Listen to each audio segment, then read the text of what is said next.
said we'd never last, but 3 Stanley Cup wins later, they can all go kiss our ass. Blue sweaters bring the power, there's no safe place from our force.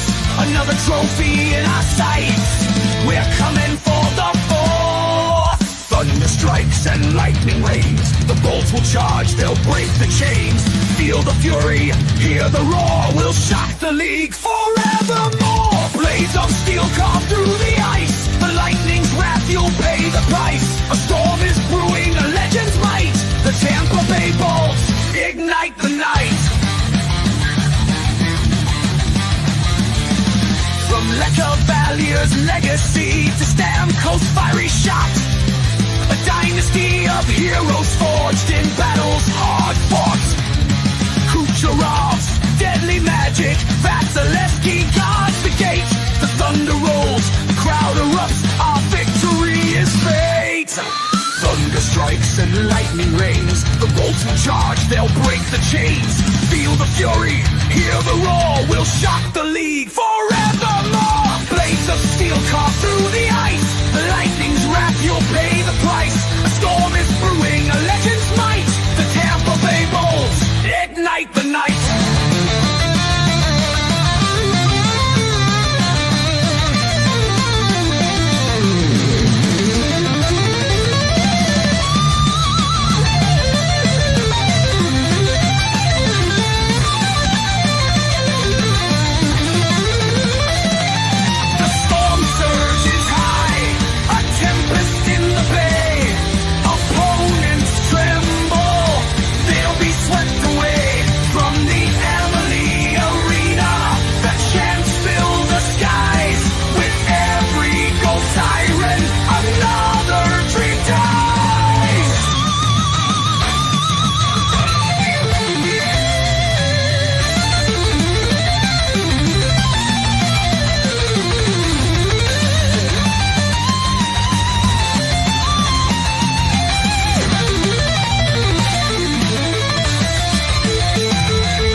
But 3 Stanley Cup wins later, they can all go kiss our ass. Blue sweaters bring the power, there's no safe place from our force. Another trophy in our sights, we're coming for the fourth. Thunder strikes and lightning rains, the bolts will charge, they'll break the chains. Feel the fury, hear the roar, we'll shock the league forevermore. Blades of steel carve through the ice, the lightning's wrath, you'll pay the price. A storm is brewing, a legend's might, the Tampa Bay Bolts ignite the night. You're tuned into RBLR, the home of Tampa Bay's Reveler Sports. 4 seconds left, in front, happy moment, the Tampa Bay Lightning have won the first Stanley Cup! And the Tampa Bay Lightning have won the Stanley Cup! Lightning strikes twice! The Tampa Bay Lightning win their second straight Stanley Cup!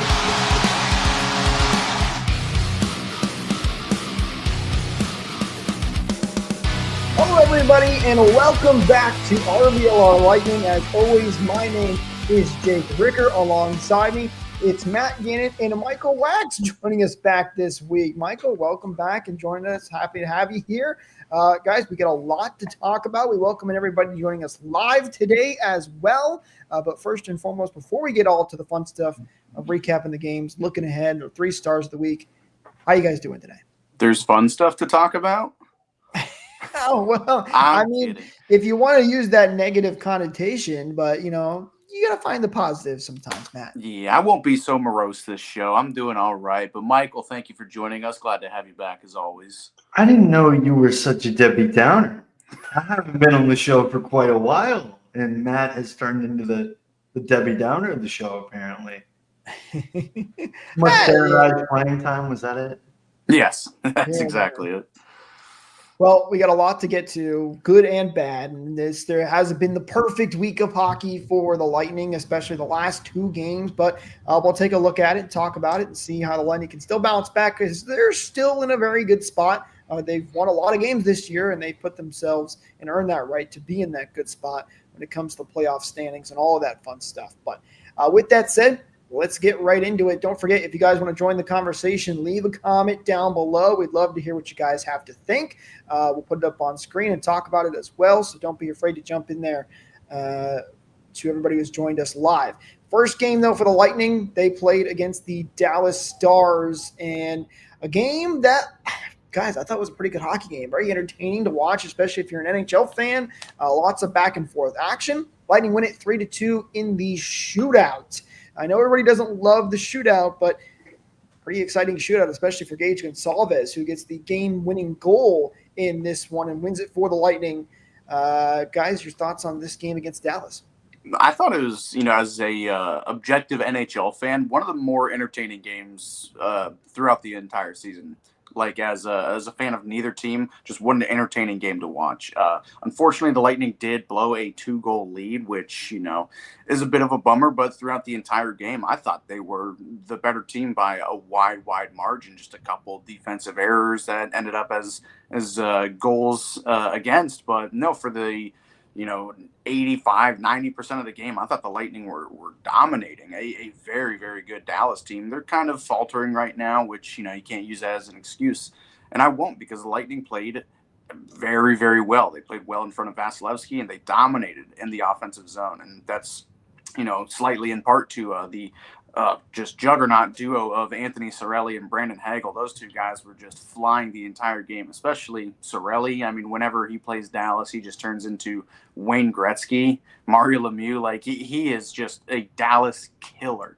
So just a very entertaining and just dominant game from the Lightning overall, in my opinion. Yeah, anytime that you can outshoot your opponents 38-24, you have a pretty good shot at winning. Didn't help that Casey DeSmith was just absolutely fantastic for Dallas. But I think I'd said this in my final thoughts. I could watch a 7-game series of these two teams playing. And as an objective NHL fan, I think I would love it. As a Lightning fan, maybe not so much, because, there's always that possibility that, Dallas beats you in a 7-game series.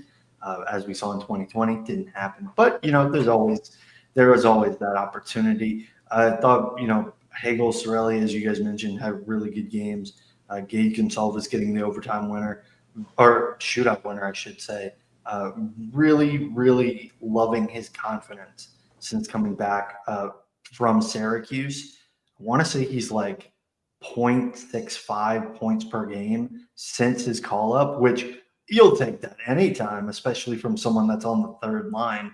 And we've complained so much about depth scoring in the past. And, the Lightning did try to solve that during the trade deadline, but it turns out they had a homegrown star in Gonsalves that is helping them in their ruts, especially put up points. And what I love, too, is that John Cooper does not listen to the fans. I remember earlier this year, he put Gonsalves in for the shootout, and I can't remember if he fired it wide or just had a muffin. This was pre-waiver Gonsalves, so a completely different player. And I was part of the people saying, like, why would you put him out there? The rookie, you could put Victor Hedman or Braden Point or whoever didn't shoot already to win you the game, and you choose a rookie who has like 6 games under his belt. But man, it was the right choice putting Gonsalves in, because it was not the craziest move in the world, but just a nice, good shot that ended up beating DeSmith. He looked pretty pedestrian in the shootout, but like you were saying, Michael, we made Casey DeSmith look like prime Patrick Waugh this game. And another thing too is that the quote at the end of the game that Gabby Shirley got from Gonsalves was Cooper just patted him back and said, "Go end it." Which, that is a huge vote of confidence for anybody, but especially a rookie. And just having the wherewithal to, perform at that level makes me really happy for what this year, the rest of this year, and especially next year is going to look like now that he's going to have a little bit more under his belt. how many times have I said that it feels like a lot of these years the Lightning have had that one player that gets called up and makes a huge impact on the Lightning. It was Ross Colton. He was one of the big ones in the second year for the Lightning. Even Perbix and Lilleberg a little bit too. They didn't have as big of an impact as Colton did, but they've always had this one player that's come up from Syracuse, made a big impact, and I feel like it might be Gage Gonsalves for the Lightning this year. And that's huge because, as we've seen, it can really boost this team into the postseason as it has in years past. And I've loved what he's done since he got called back up. He looks fantastic. And I see him being that guy in the playoffs that makes scored one or two big goals and helps the Lightning in the postseason, where people go, where did this guy come from? Because he was that homegrown talent that nobody really saw coming. He's been that good. I've been really impressed with his play, no question about it. So it's been nice to see for sure. Now, unfortunately for the Lightning, that's where the good news kind of ended, at least when it comes to the win column, because they went on to take the Utah Hockey Club. They still haven't gotten their name situated. I've heard, though, the name has been picked, by the way, and I think it's getting revealed relatively soon. I think early next month. So that's kind of exciting. We'll see what they pick. Breaking news, Jake. Insider Jake. But no, they said it on the Lightning broadcast. Okay. Breaking I'm trying news. to give you a little bit of props, but I guess not. I appreciate that. No, but anyway, the Utah Hockey Club, and it's the first time the Lightning have ever played in Utah. First time they've played Utah, which is kind of crazy to think about. We're already late into the season. I know this is Utah's first year, but you would think this would have happened a little bit sooner. But first time in this building for the Lightning, and it kind of showed. Lightning lose this one by a final score of 6-4. They were really slow in the first period. Also of note, it was not Jonas Johansson or Andre Vasilevsky in net for this game. It was Halverson who took over between the pipes. Johansson was not with the team for the rest of this road trip, dealing with a personal family matter. Hopefully everything is okay for him, and he'll be back with the Lightning very quickly. But it was Halverson who was just signed by the Lightning in between the pipes. And unfortunately, it didn't do too great for him. Listen, it's always tough to come in as an older rookie playing for a team and get called up in a new building where even the forwards and defense, the guys who played for this team for so long, didn't look comfortable. And I defended him kind of early in some of those goals. I didn't think it was completely his fault. But as the game went on, it seems like there were more and more goals that he probably would want back. Oh yeah, Brian Engblom was torching him pretty good on the broadcast, and rightfully so. You're going to point out goaltenders' deficiencies, and nobody is happy with his performance, and I'm sure he's top of the list of the unhappy guys. But we were talking about it pre-show. Yeah, there were a couple softies, but his defense didn't really do a whole lot to help him out. There were a couple of loose pucks that you would expect the defenseman in front to maybe shovel out or do something with, instead of following the guy that shot the puck past the net where there's no danger anymore. So a couple of those chances. One of them was a nasty tip that just, beat him. You can't really blame him on that, but I'm not going to pin this loss solely on Halverson. A big reason, yes, but, it's a 26, 27, 28-year-old guy making his first 28-year-old guy making his first NHL start on the road in a strange, against a strange new franchise. Like, you can't really pin this one on him. The offense showed up, which was nice, mostly.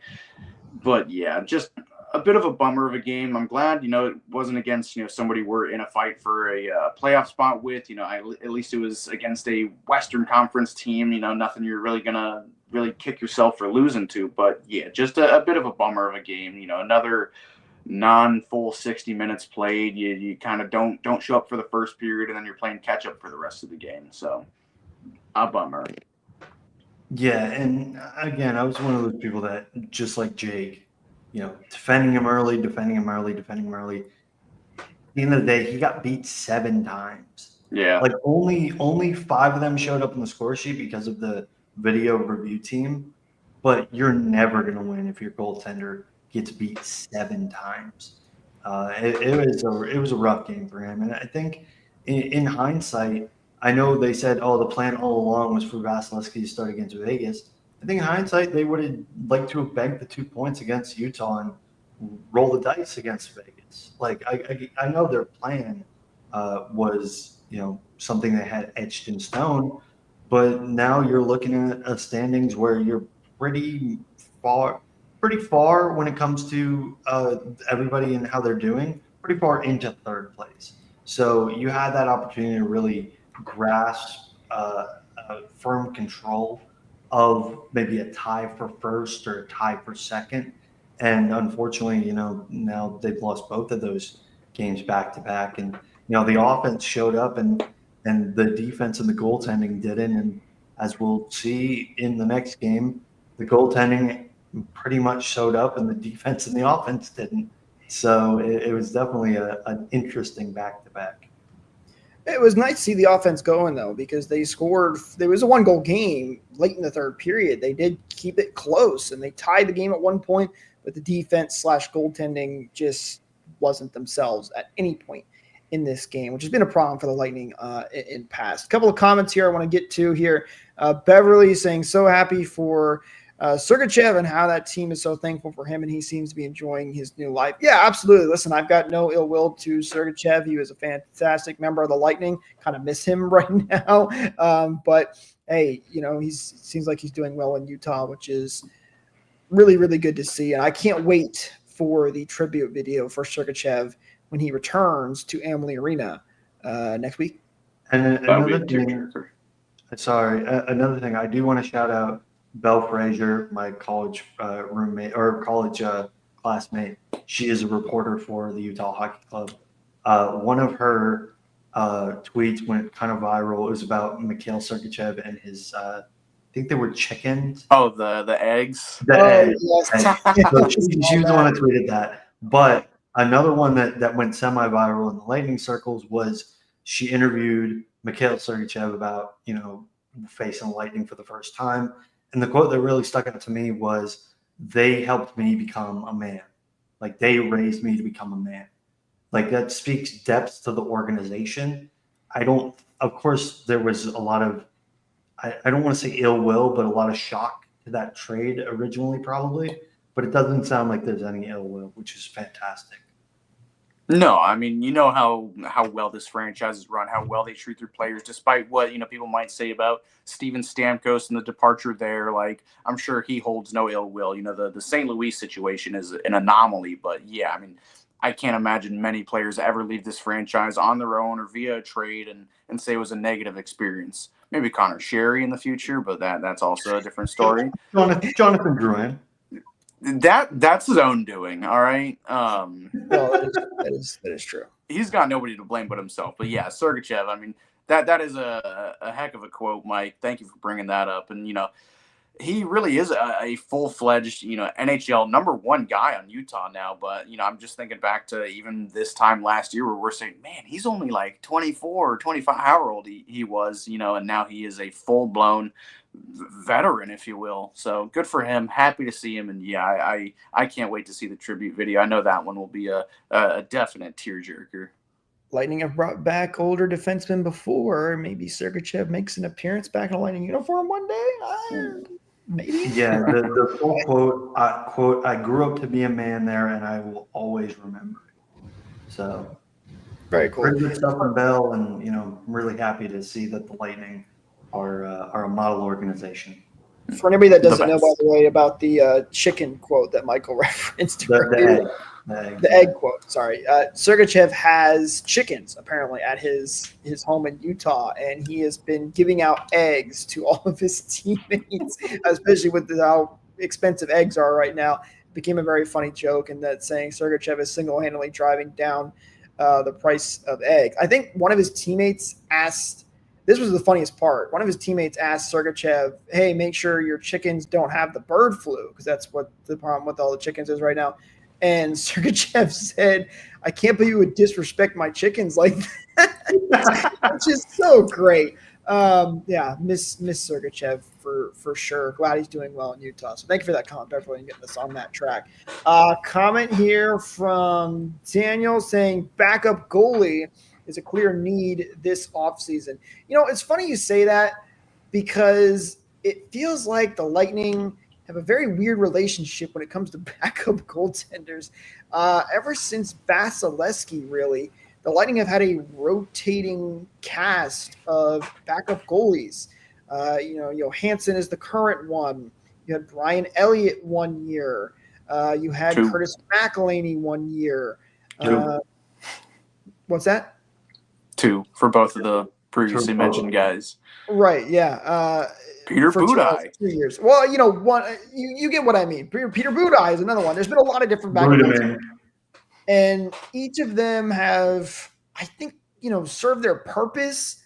I wouldn't be surprised to see the Lightning go for a new backup goaltender, but you don't think about it that much because Vasilevsky ends up playing so many games and takes over in the playoffs. And he's so good. It's very hard for these backup goaltenders to back up a guy like Andre Vasilevsky. Who's been the best backup goaltender in the John Cooper era? Don't give me a cheap one like, Vasilevsky under Bishop, like a backup goalie. Curtis McElhinney. Yeah, I don't think it's relatively close. really. Was Domingue under Cooper? He was, right? Yes, Yeah. Domingue. Give me Louis Domingue. Yes. maybe fan favorite, but Hey, Domingue set a record for the Lightning when he was. He was a starter at one point because Bassey broke his foot. I'm not entertaining this conversation.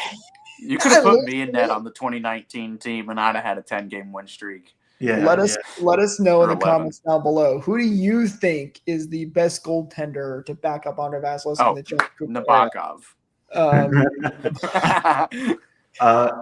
I actually think, and again, this is an off-season conversation, but I think they're going to replace Johansson simply because, I know this absence is a family matter, but he's been getting hurt a lot. Mm-hmm. He's not. You need someone that can play more than 20 games, and right now he's played 15, and I don't think he's going to play more than one for the rest of the season. So And the few injuries that he's had too, I'm not going to call them inexcusable injuries, but they're always off the ice or during a practice or something. There's something you can't say, oh, this is what did it or whatever it is. It's nothing that happens in the game, making a crazy save or anything. It's kind we're of one tweaked muscle away from Matt Tompkins starting a playoff game. I'm gonna leave.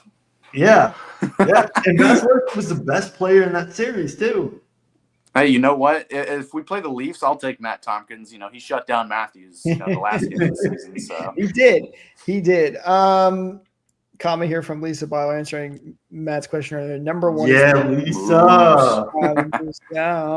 There's been a lot of fun backup goalies, just funny stories from a lot of those guys because I don't know, it's just weird backing up Andre Vasilevsky. You don't play that many games, and they've had that rotating cast for a while. And the question will be, the next backup goaltender that they get, will he be an actual, consistent backup for the Lightning for years, or is it going to be another situation where he's here for a year or two? You guys kept correcting me on that.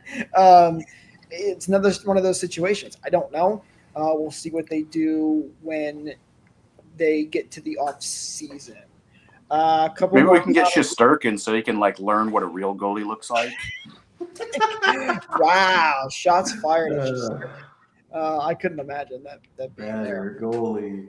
Couple more comments here. It's gonna be another cheap year or two deal. Yeah, no, I definitely expect that. But do they find a solid backup goaltender that they like on that cheap deal, and then maybe think about keeping him around? So we'll see what goalies are available during the offseason, what the Lightning decide to do. I wouldn't be surprised if they do go for a new backup goaltender because you guys brought up some good points. As much as Vasilevsky plays, you want a solid number two behind him in case of injuries, situations like that. So, which we've had to deal with in the past recently. So that's Don't we still have Hugo Alnefelt rights, but he's playing overseas? Is that correct? Or He has been very bad. okay, well let's move on. Well, and I hate to say it, currently blanking on the goaltenders. Halverson was playing decent in the AHL. Really well. His numbers were bad, and then just didn't translate to the NHL. So unfortunate there. So I know we got to move on. Oh, And, another guy that can learn from Vasilevsky. when the we're getting a little off topic here, but whatever. That's fine. When the trade rumors were going around, when Jonathan Quick was getting ready to leave the LA situation, that was a name. I remember being connected to the Lightning too, and I remember saying, like, I would love Jonathan Quick behind Andre Vasilevsky. Never happened. He's on the Rangers now. He's actually played pretty darn well for the Rangers He's too. been better than Igor Shesterkin. I'm not joking. Like, this isn't a joke. He's had better numbers than Igor Shesterkin. Oh yeah. Listen, obviously Quick would have never played as much as he did, with the Rangers, how well he's done, because it's not going to beat Andre Vasilevsky. But I would have loved Jonathan Quick. So if there is a veteran goal, maybe that's the move. Veteran goaltender, that's towards the tail end of his career and is looking to win a potential cup. I wouldn't hate that at all, because I was a big fan of the Jonathan Quick train, but it never ended up happening. Man, I didn't know that was like a rumor at all. Jonathan Quick is my favorite goalie that's never played for the Lightning. Like, I would have done a lot to have Quickie on the team. I wonder if he would have. Quick just signed an extension. I do wonder if Quick and the Lightning can talk, and they're like, "All right, Jonathan, you're gonna play 10 games next year." And he's like, "No, I think I'm gonna go to another team." It is a possibility. It's not out of the realm, because it is true. You don't play a ton of games when Andre Vasilevsky's the main starter. But I do remember it being a rumor that he could go to someone like the Lightning, and I was definitely all over it. But comment here from Beverly too. Maybe we need a 2 goalie system, less time for Vasi. So no, Vasilevsky's just so good. I don't want to have him splitting time. And I understand what you're saying about the less time for Vasi. But also remember, Vasilevsky got hurt, and he said he was going to pull it back a little bit, and has proceeded to play more games than he ever has before. So they said they were going to do this and actually give him less time, and he has it. It's just not in his blood. You want a crazy stat? Is that last year he got hurt and still proceeded to play 52 games. Jesus. By the way, the numbers this year, the 2 goalie system, like, I respect the take. I fully disagree with it, because I'm about to read off some numbers for you. Brendan Halverson in 1 game, a .792 save percentage. Jonas Johansson in 15 games, .896. And Andre Vasilevsky, a .920 in 55 games. Man, I hate Hellebuck. This should be a Vezina year. There's a lot of arguments to be made, especially as of late, and looking at Vasilevsky's numbers and how he's performed, that you could make an argument. But Hellebuck is Vezina's been locked up since November. So, let me have my storylines, okay, Michael? I agree, but it's been locked up for a while. Guys, I think we might be the only people on earth that can spend 10 minutes talking about backup goalies. Hell yeah. It is. But speaking of Andre Vasilevsky, he was back between the pipes for this game against the Vegas Golden Knights. The Lightning ended up losing it, though, 4-2. So we talked about Halverson not being great in that game, but it just goes to show you goaltending sometimes isn't the sole issue. I thought Vasilevsky was really good in this game. He made some big saves. Vegas could have easily been up 5-4, 6-0 early in this game, but Vasilevsky made some big ones. Really, guys, to me, the issue in this game was that first period. I thought the Lightning played decent in the second. They were fine in the third. That's where they scored their only 2 goals of this game. But it was that first period that Vegas came out swinging early. I don't know if it was the back-to-back that really hurt them in this, but things just fell apart quickly. And when you go down 3-0 in the first period against a good team like Vegas, it's really tough to come back from that, even though they did play okay in the second and third period. It was that first 20 minutes that I think dug themselves too big of a hole. Oh, yeah. No, I was watching this game with some friends, and for the first 5-10 minutes of the game, it was pretty back and forth. The Lightning were getting their chances, but every chance that Vegas was getting was being saved by Vasilevsky. Nothing was being mitigated by the defensemen. Again, just kind of like the Utah game, there were loose pucks in front. The defensemen and the forwards were doing nothing to help their goaltender. And I was begging, to my friends, I'm like, help your goalie, please do something. Get in front of a shot, block something. Like, they did not help him in the first period at all. And again, it wasn't for a lack of chances on the other end. For whatever reason, Ilya Samsonov plays us really, really well every time. It's kind of like reverting back to January, making, beat C-tier goaltenders look like prime Patrick Waugh. We ended up solving him twice throughout this game, but still, I was begging and pleading, please help your goaltender. And yeah, just like the Utah game, you go down early and you're playing catch up for the rest of the game. And for this one, it was the rest of the game. You were just climbing an insurmountable mountain. Matt, to your point, by the way, if you look at the stats, the Lightning actually, they outshot Vegas 37-30. Faceoffs were better, 56% to 43%. Power plays were even at 1-4. But you go to the block shots category, Vegas had 12, the Lightning had 5. So there was a big discrepancy there when it comes to block shots. Oh boy! All right, let's get this out of the way. Defense was not good. However, and this is a mic grab moment, be selfish. Shoot the puck when you have the opportunity in the slot. I was so annoyed the entire game because they were passing it up. They were passing it up. They did the same thing against Philly. They did the same thing against Dallas. I don't even remember that 2-on-0 where they tried passing it to the back of the net because it had worked earlier in the game when Hagel scored. They just passed it to the back of the net. They tried again in this game, and it was infuriating. Like, this is a problem that needs to get solved in the final 12 games of the regular season. Of when you have the opportunity, shoot the puck.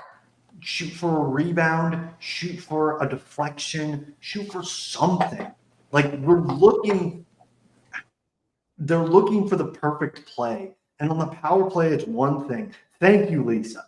And on the power play, it's one thing. But at 5-on-5, it is something completely different. I don't care that they had 37 shots. How many quality shots do they have? Probably, 5? The entire game? It was not a lot. In the Dallas game, there's a good YouTube channel. I don't know if you guys are familiar. Bucks Rays Bolts. Love the guy because he always does the radio broadcast dub over the game. And in the Dallas game, who was it? It was Gensel and Gord. They tried to pass it into the back of the net. It was actually a really good save, but at the same time, somebody be selfish. Somebody shoot it. After that save by DeSmith, he put Phil Esposito's face just kind of translucently over the screen. And I was like, yeah, no, if Phil was calling this game, he'd be ripping what's left of his hair out. Yeah. So, and same goes for this for the Vegas game. Like, yeah, you can't pass your way into the back of the net, or at least it's not a very efficient way of scoring. So, like you were saying, Mike, yeah, the quantity, yeah, what was it, 37 or 37. Something pretty high, but how many quality shots? They were pretty few and far between. Samsonov, he played pretty well, but at the same time, like I was saying a few minutes ago, and like we were saying for the entire month of January, how are you making these C-tier goaltenders like stand on their head? Like, some of these chances are really good. Some of these chances should beat any goalie, you would think. And then for whatever reason, I don't know if they're just badly placed shots or they're just not hard, whatever it might be. These goalies are getting lucky. Whatever it is, you're making these C-tier goalies look incredible. And I don't know why the Lightning are the only team that does that, it seems. Shoot more quality shots, just like the quality merchandise over on shop.rblrsports.com that you guys can go pick up and check out as well. Links, as always, are in the description. It's awesome team-inspired merch over there for you guys as well. Lightning, Bucks, Rays, Rowdies, Sun, you name it, we got it. You can use code BOLTS again for 10% off your order. Grab a shirt, get an awesome one. It helps us out. Really do appreciate it. So be sure to check that out. But it was an issue for the Lightning. You need more quality shots. They weren't doing that in this game. And it's, partially a reason they were not able to beat Vegas. And the score is a little weird too. It's 4-2, but there was the empty netter and then the Lightning scoring on the power play with 5 seconds remaining in the third period. But they weren't far off. It was that first 20 minutes. If they played better there, at least, kept it closer and not let it run away from them too much, they would have had a chance to win this game. Listen, we know this team has the talent. We have seen it. They can score goals. They can play decent defense. But for whatever reason, at times, they've had issues, whether it's been the offense not doing what it needs to do, and that's both top six and bottom six sometimes, or the defense not pulling its weight. It's been a mix of different issues. But when they put it all together, they look like one of the better teams that we've seen in past years, going back to those Stanley Cup winning teams. I mean, not as good as those Stanley Cup winning teams, but, the teams look good. So they need to put it all together. 10 minutes will do that these last couple of games, and we will see how it plays out for the rest of this season. So one of the other themes that I've been noticing recently is just like the, turning C-tier goalies into Dominik Hasek is – whenever there's games where the Lightning just aren't playing good or, just something is going wrong, and kind of a tough loss, it seems like the best player during those games is always Gage Gonsalves. Like, I don't know why he seems like he's the guy, like the only guy that's showing up for these, bad games. And I'm not calling this Vegas game a bad game. It's just kind of more of a bummer, unfortunate game that you let get away from you. But Gonsalves, I thought he was playing really well this game. So that's just one of the things I've noticed. Superstars show up play every single game. Okay, hold on. While I have you here, I asked this question last week, but I don't think Jake and Joe respect this guy the same way that Mike and I do. Why is Mitchell Chaffee still sitting? Okay. Well, he played. My thing is that Mitchell Chaffee will probably not play for the Lightning again, especially when Howard comes in. Chaffee's never seen the ice for the Lightning, so I get it. He scores goals, but besides scoring goals, what are you doing? And he is a net negative defensively. He is not very good in the neutral zone. He scores goals, which you need. Jake is always talking about the importance of goals, and it doesn't matter how you get those goals. But at the same time, he's not scoring enough goals to mitigate what a disaster he is defensively. Is he that bad? Defensively, Matt's really disappointed in you right now, Michael. He really thought that you were going to run. Listen, when Howard comes in and takes that third line spot, you're going to be like, "Oh, Mitchell, who? I've never heard of this guy." So that go, Jake. I like Mitchell Chaffee. I think he's a decent player. No, you don't. Apparently, you don't. No, I do. I don't have a problem with Mitchell Chaffee, but I think you make good points, Michael. It's like, as good as the offense is, that's not his whole game. And there's another part of the game that you have to pay attention to when it comes to defense or, being a playmaker too. And clearly John Cooper and the rest of the coaching staff does not liked enough of what they've seen. And, I think it's also too, Matt, with Gage Gonsalves coming in and how good he's been. I think he kind of took over that spot from Mitchell Chaffee. Now, are there other players in the lineup that Chaffee could probably play over? Maybe, but clearly the coaching staff just doesn't see enough from him. And we don't know what's going on behind closed doors in the locker room. Also, don't forget, you still have Connor Geekie, who's down there in the AHL right now, and whatever their plan is for him. And when Geekie inevitably does get called back up for the playoffs, he's a guy that's easily going to play over Mitchell Chaffee. So as much as I like Mitchell Chaffee, it's just, I think Michael's right. It's just not really a spot for him right now. Matt doesn't. Is that what the problem is here? No, I don't. Not yet. Can I throw? Yeah. Jesus says I want Keith. I think he'll be back soon. I don't think it'll be too much longer. I do like what the Lightning are doing though with him right now, and I do think he needed some time in the AHL to develop and get better. So yeah, I don't have any problem. His last game.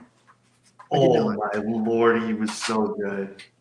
He also had a ridiculous celebration too. He lifted. I did see a picture of the celebration. Like a warrior. It was crazy. No way. Yeah. Listen, this might be what he needed. Some time in the AHL, get your feet back, and then when he comes up, look out. Can I bring something to the table? Please. Especially since we have 12 games left and then the playoffs start. We're quickly approaching the "can you please do something" territory with Oliver Bjorkstrand. Okay. Yeah. He has 2 points in 9 games for the Lightning since being traded. Like, Gord has more right now. And Gonsalves has more right now. Like, Gergensons has as many. well, man, I don't know about that. That's kind of a stretch. Gergensen might not have 2 points the entire season, so He's got 3 at least. I know that. yeah. But like, I'm not saying like scratch the guy. He's always seems to be in the right locations. But like, when he needs you to pick it up, bud, like there are 12 games left, and then the playoffs start. So I'm going to play devil's advocate here because I kind of disagree. I understand, but I kind of disagree. You know, one of the reasons he was really good in Seattle is his finishing statistic, which I've talked about this before, was really good. He's got an excellent shot. A lot of those were going in when he was playing for Seattle. He's kind of run into a little bit of a slump here where he's had some excellent shots. We've seen it in the past couple of games, but he's missing the net. The finishing number is kind of dropping off a little bit. I think that's part of the problem. And I usually give guys a little bit more leeway when it comes to this kind of stuff because transitioning over to a brand new team, especially for a guy who was playing in Seattle all the way on the East Coast now, can sometimes be tough. There are some guys that sometimes – Michael, why are you raising your hand? I've got a question. I would like to talk when you were done. You know, some guys flourish right away. Some guys take more time. You know, I mean, heck, look at Coleman and Goodrow.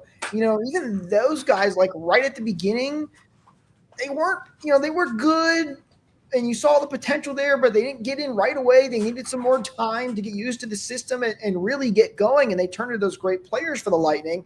And I think Bjorkstrand can still be that. You're not wrong, though, Michael. It's definitely like you'd like to see him score more like he was in Seattle, but I think his play is there, and he's getting the chances, and I do think at some point, that transition will happen and he'll start scoring again. So I like what he's been doing.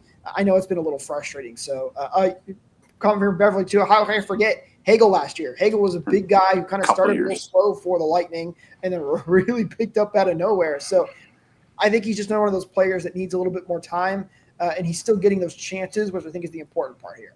So all right, Michael, go ahead. Before the trade, he was shooting 12.9% with Seattle, which is his league average, highest since his last season in Columbus. Since the trade, he is shooting 8.3%, which is the second lowest of his career, and his lowest since 2017, 2018, his third year in Columbus. So, listen, I get it. Like, you're acclimating to a new system.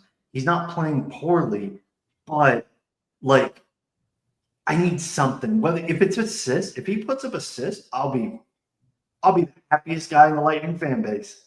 You keep on passing the guys to your line, man. Like you get those guys set up for goals, fantastic. That's not really happening right now.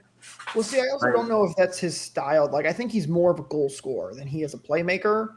It's just he 16 before the trade. Like his career high in goals is 28, and he's hit that once. Like, I'm gonna make a bold prediction. I think Bjorkstrand, by the time when the playoffs start, I think he's gonna be scoring some big goals that help the Lightning move on to, further rounds. I think he's gonna make a big impact for the Lightning. I think it happens right when the playoffs start. I think he'll be okay. As much as I want to torch you for this take, you're usually right about your goal scoring takes. So I'm not this true. Listen, Gensel's not putting up 60. That's he's not putting up. Oh, Jesus. Listen, I said during that prediction, I said, listen, I'm getting a little crazy with this one, and I was, but he's still done very, very good. Not 60. I think Bjorkstrand will be okay. He's still getting those chances, and I think it'll come around for him. Sometimes it takes. I could be wrong, and it could not work out for him. Sometimes that happens too, but he's getting the chances, and I think they're going to go in eventually. Real quick, before we go to our 3 stars, I do want to mention, and we kind of briefly talked about it, but the review team for the Tampa Bay Lightning, 2 for 2 on challenges, by the way, in the same game, which is fantastic. Lightning typically not usually a great challenge team all the time. No, they are. But they just get hosed by goalie interference calls. That's like offsides and all the other Missed pretty I can't objective believe you stuff. would slander Nigel Kerwin. That is Yeah. crazy. Beverly's with me, by the way, on my prediction. So I think that's out of context. I don't think so. But yeah, no, Slandering Nigel Kerwin. the Unbelievable. challenge. Yeah. Well, no. I'm not blaming him. Like Matt said, He's the guy. sometimes we got screwed on. Sometimes we got screwed on goalie interference challenges. Yeah, goalie interference is like the biggest can of worms in the NHL this year. Shame. A lot of people are Listen, noticing. I'm giving them props right now. They've been fantastic this season, especially. They were 2 for 2 in that game against Utah. I thought they were going to make a challenge and go for 3 for 3 against Vegas because every coach on the Lightning bench was furious about something. I still don't know what it was. They never ended up challenging, so clearly they didn't see enough to do it. But I was really hoping they were going to challenge that goal because it would have been really funny to see them go 3 for 3 on challenges. I mean, so I don't know why they didn't. Whatever it was, like it was enough to get them heated. And what was it, the 2-0 or 3-0 goal? Like you're already 2-0. in. It was 2-0. You're already in Or a maybe pretty it was 1. big. No, it wasn't the first one. It was at least 2 or 3. But like you're already in a pretty big pit. You know, the players the were chance- upset too. I The saw what? them arguing. Who? The Lightning players on the bench. Oh, really? Yeah, And like, and everybody was upset. all of them, they were hot. It wasn't like, oh, let's take a look at it. It was like Blashill was red in the face. Cooper was PO'd. Like everyone was upset and angry. I don't know what it was. I wish we'd get some context, but I think they should have gone for it, to be We need a honest. lip Like you're already reader. in such a pit. Who cares if you get the delay game penalty? Like the chances of you coming back are slim already. So why not? Why not go for it? Go 3 for 3. The So, only thing I can think of is that it wasn't a challengeable yeah. play, and that's why. And maybe they thought they could try and because they were looking down at the, they have those screens underneath the benches where the coaches can look at. So maybe it was an unchallengeable thing, but they were looking at that. So there's a lot of possibilities. Good comment here from Lisa too. I don't think he wanted to take the penalty. It's definitely possible, but you were 2 for 2 on challenges just recently, and I bet I know what it was. And it was a call that has screwed the Lightning before in the biggest game of their season. I bet it was a too many men call or non-call. I'm still. It's possible. I don't know what it was. We need a lip reader. Somebody go back and watch that clip for us and see if you can tell us what it was. Because the broadcast, Dave Randorf did joke about it, but they were all mentioning that all these guys were really angry and upset about something, but no challenge did come. But at the end of the day, the Lightning unfortunately fall a little bit in the standings in the position of they were right there to take first place, neck and neck with everybody else. They're still there, but now the Panthers have an extra game played. Toronto's even in games played right now with us, and they are ahead. So both teams are basically 2 points ahead. Toronto's 2 points ahead, but same amount of games. Florida's 4 points in hand, but we have a game in hand on them. So a little bit tougher to get back to first place now, but still very possible for the Lightning. The 1, 2, 3 spots in the Atlantic are extremely tight, and it's going to be a fun race down the stretch. Guys, time for 3 stars of the week now. Despite the 2 bad games for the Lightning, there was still some good and some players that I think really stood out for us this week, despite those last 2 games that were a little bit frustrating. And our number 3 star of the week, I think, reflects that a lot. When you look at his stat line, he was a -2 on the week, but had 2 goals, 1 assist for 3 total points. He's been hot as of late, and that's none other than Anthony Cirelli, who gets our 3rd star of the week. He's been doing good things. He got cold for a little bit, but he's right back into the thick of things. So Anthony Cirelli, 3rd star of the week, guys. Anthony Wayne Gretzky, Dallas Cirelli. Yeah, no, he did he make the list last week? I know we were giving him some props because he did have a little bit of a cold spell. He is, having a career year for Anthony Cirelli. I'm upset I did not pick him up on my fantasy team because I knew we were playing Dallas and I knew he was going to play well. So, he's starting to find his groove again. Him and Hagel are just the best penalty killers in the league, and they were flying this game. Power play, shorthanded, even strength, whatever, all these games, but specifically the Dallas game got him enough brownie points in my book to give him the 3rd star. So glad he's finding his game again. Yeah, I would say that Dallas game was the main reason why he's getting the third star. That dude took a beating in the Vegas game. Like he left the bench or left the ice to go to the locker room, came back, left again, came back with like a face shield. He's a warrior. He took an absolute beating and immediately was on the ice for a penalty kill and got a shorthanded chance. So like that speaks a lot to what he is as a player. And again, wasn't the greatest week for the Lightning, but he was definitely up there. Cirelli, Hagel, and Gord. Oh, what a great penalty kill unit that is. It's fun to watch. There's no doubt about that. Our number 2 star of the week is another guy who had a little bit of a cold streak for a while there. And it felt like, when is he going to be able to break through? It's got to happen soon. And he did start to break through this week. Finally, it's Brayden Point. 2 goals for him this week. He gets the number 2 star of the week. Hopefully, this is a good sign for Point in the weeks to come, and he's starting to heat right back up because he's a very talented player, and the Lightning need him firing on all cylinders to head into the postseason. Yeah, we knew his production would decline. Like he was on a torrid pace to start the season, and well into halfway through. But he was shooting, what was it, like 40%? Like middle of the way through the season, like an insane shooting percentage. So we knew that was going to come down a bit. I just didn't know how hard of a wall he would hit. Like he's been rather frustrating to me, in the month of February and the early days of March. But over this last week, Brayden Point has looked like Brayden Point again, especially in the Vegas game. Just surprisingly, I thought that was maybe his best game of the week. Away from the puck, with the puck, I thought he was creating chances. One of the not few guys, but I thought he was arguably, with Gage Gonsalves, the best player the Lightning had, best forward the Lightning had in that Vegas game. So Brayden Point looks like Brayden Point again. And then he got, a couple goals in the Utah game. Not easy goals either. He had to work for them. So good for Brayden. Glad he's starting to find himself again too. Hopefully he can keep this up. He will keep this up. Let's be real. I couldn't think of the last time that Brayden Point had a deflection goal. Like it's not often. He's not much of a tipper. No, he's not. Like he's in that area. Come on, but he's 50%. What are we doing here? Oh, come on. That joke both went right over your heads. Nothing. No, I didn't hear you. Matt got it. I said, come on, Point 15%. What are we doing here?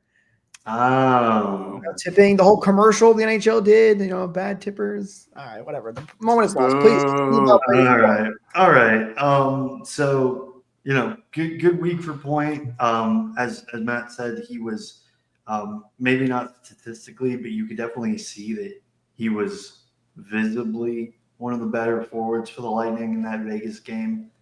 There was a play in particular, and it drove me a little crazy, where he deked 6 different guys on Vegas and then passed the puck in the slot.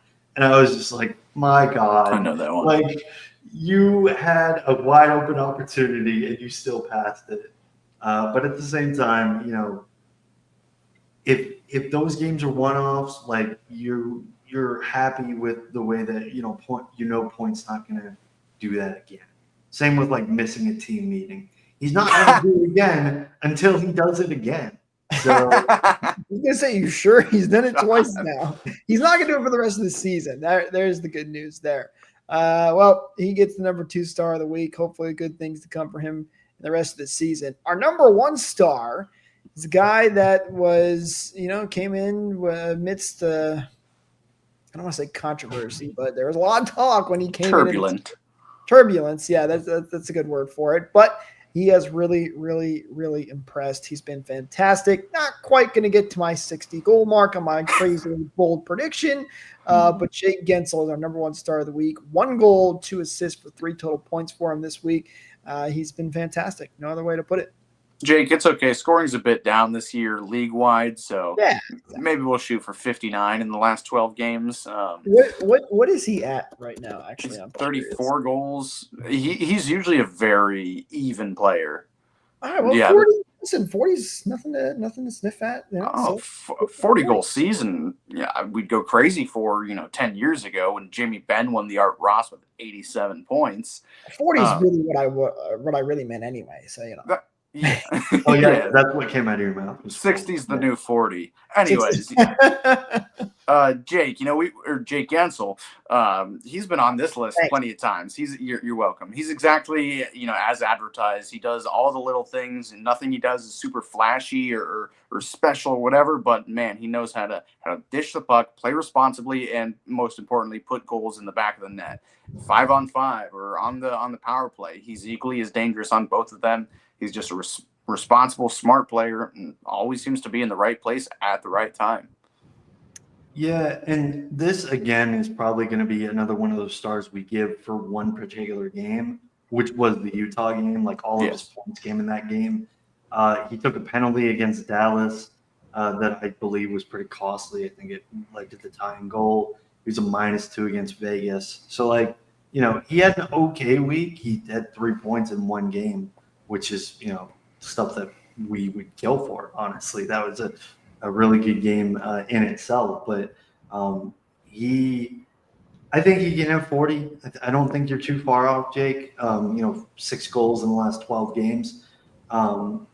That's exactly what the Lightning have been looking for, and that would be tying his career high in goals that he's hit twice. So it would. So let's go for 41 then.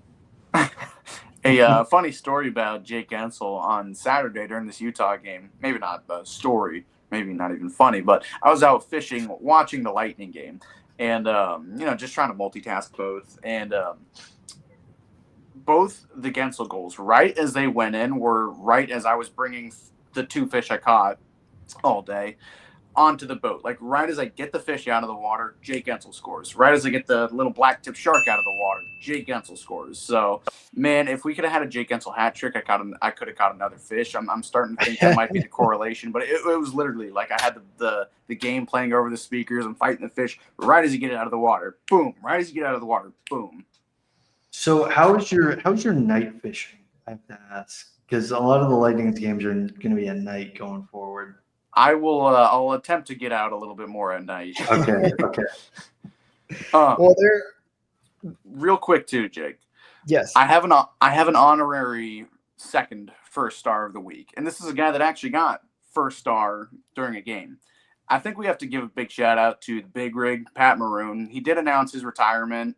He got the first star of the game in his final game in St. Louis. He's retiring at the end of the season. So I just want to give a big shout out. I know he's not going to hear this or anything, but he's a Bolts legend. He's a Blues legend, Bruins legend. So just what a career, what a guy. Everybody loves. I know that one was a little jab, but shout out to the Big Rig. He's so well loved everywhere he goes. And what a career for a third line, fourth line kind of guy.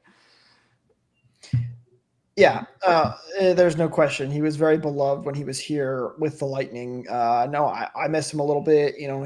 He wasn't always a top of the line scoring big piece, but he was that glue piece, the locker room guy, the enforcer type of guy, which you really don't see much more in the NHL. So congratulations to him on an amazing NHL season. Hopefully the Lightning, I don't know if they have put out anything at this point. I don't think they have, but hopefully they'll be able to do something nice for him as he gets ready to head into retirement here. They should bring him on next year as a coach. I have a specific guy I would like him to replace. But, we won't talk about that. That's fine. That's the one I got. Well, there you have it. Our 3 stars of the week. It's Anthony Cirelli, Braden Point, Jake Gensel, and an honorary Pat Maroon. Let us know down in the comments below. Do you agree? Do you disagree? Would you put anybody else on there? We'd love to hear what you guys have to say. I do also want to say quickly, my guy Brandon Hagel, he had 4 points this week. He officially passed his career point high. Wow. So he's at 77 points, and he's only a couple of points assists off his career high in assists. So he's going for a career high in goals, assists, and points.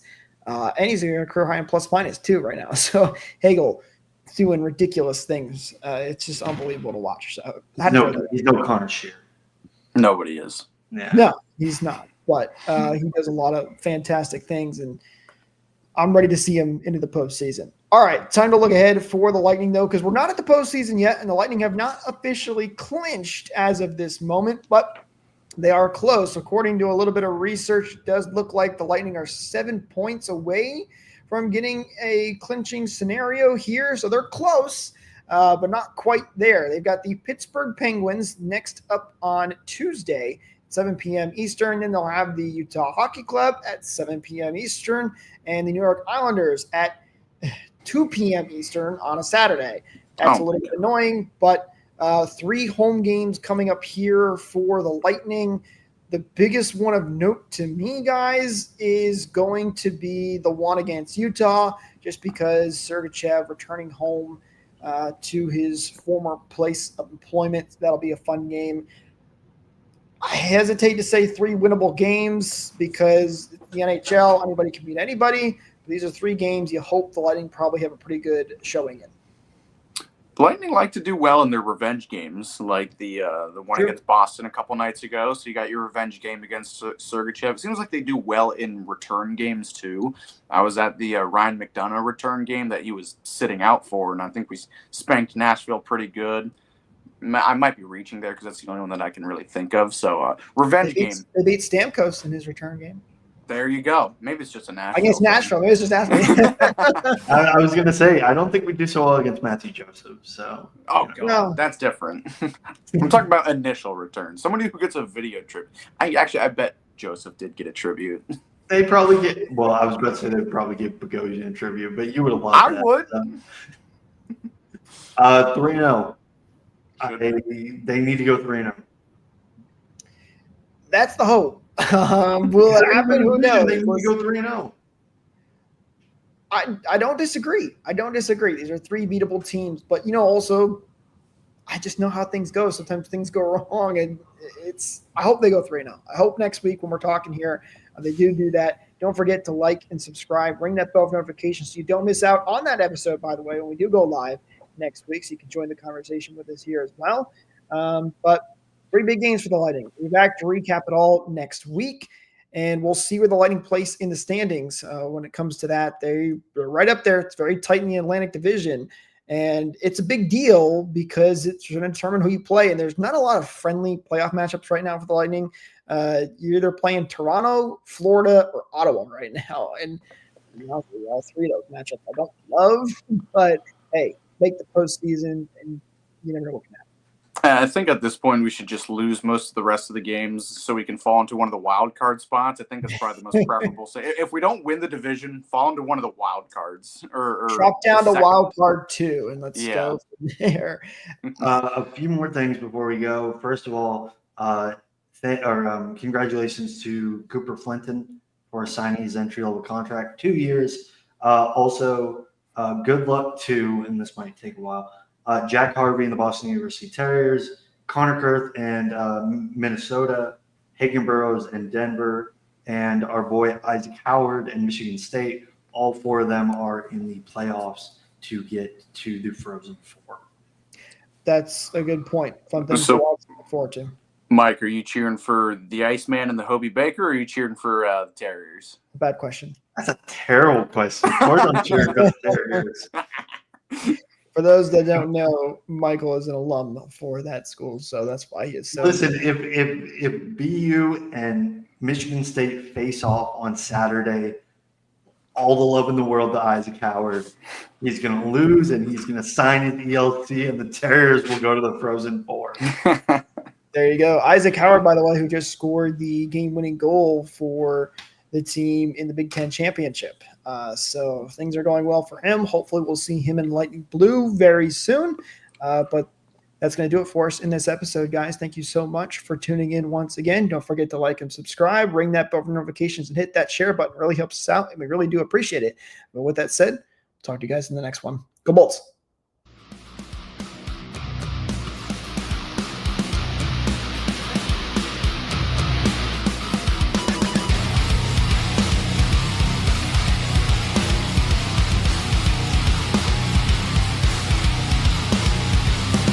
Thank you for tuning into this presentation by RBLR Sports.